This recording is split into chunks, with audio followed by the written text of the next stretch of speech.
अरे रुको रुको, कहाँ भागे जा रहे हो तुम? वही हो ना जो जेई और नीट जैसे एग्जाम्स की तैयारी कर रहा है और फिजिकल केमिस्ट्री से डर भी लगता है? तो क्यों ना ये क्वेश्चन सॉल्व करके जाओ। क्वेश्चन में हमसे कह रहा है find equivalent weight of H2SO4 NaOH PO4 minus three Al2SO4 whole thrice. Equivalent weight निकालने का फॉर्मूला हमारे पास होता है molar mass divided by n factor. Molar mass किसी भी कंपाउंड या स्पीसीज का आप निकाल सकते हो बड़े आराम से। अगर बात करें एन फैक्टर की वैल्यू की, वो क्या होगी for different compound and species. अगर हमारे पास यहाँ पे H2SO4 है, जैसा कि आप देख रहे हो ये हमारा एक एसिड है, तो एसिड के लिए एन फैक्टर की वैल्यू क्या होती है? Number of replaceable hydrogen ion, वही होती है एन फैक्टर की वैल्यू। इस H2SO4 के अंदर दो ही हाइड्रोजन एटम है और दोनों के दोनों हाइड्रोजन एटम रिप्लेसेबल हैं बच्चों। तो यहाँ पे आप बोल सकते हो इसके लिए एन फैक्टर की वैल्यू 2 हो जाएगी। तो इसका इक्विवेलेंट वेट आप निकाल सकते हो बड़े आराम से।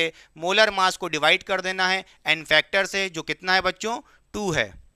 क्लियर? अगर हम कहें आपसे कि हमारे पास कोई बेस है जैसे कि NaOH, तो बेस के लिए number of replaceable OH minus क्या होता है? एन फैक्टर की वैल्यू है। इस NaOH के अंदर एक ही OH है और ये हमारा रिप्लेसेबल है, तो यहाँ पे आप बोल सकते हो कि n factor for the base कितना हो जाएगा?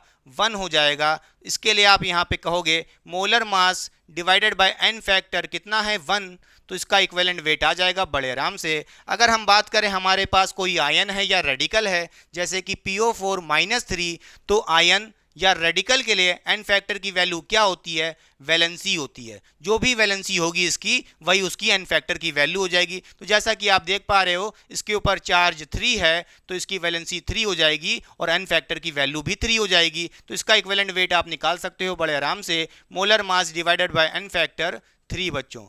क्लियर? Al2SO4 whole thrice. अगर आपके पास कोई सॉल्ट है तो सॉल्ट के लिए एन फैक्टर की वैल्यू क्या होती है? Total charge on the cation. अच्छा, यहाँ पे कैटायन कौन है बच्चों? Al। एल्यूमिनियम पे चार्ज कितना होता है बच्चों? Al+3 होता है। यहाँ पे एल्यूमिनियम के 2 एटम हैं, तो total charge on the cation कितना हो जाएगा? बोलिए बच्चों। +3 मल्टीप्लाइड बाई 2 कितना आ जाएगा? 6 आ जाएगा और यही इसकी एन फैक्टर की वैल्यू हो जाएगी। मोलर मास तो आप निकाल ही लोगे और डिवाइड कर दोगे एन फैक्टर 6 से, तो इसका इक्विवेलेंट वेट आ जाएगा। वीडियो पसंद आई हो शेयर एंड सब्सक्राइब करके जाइएगा।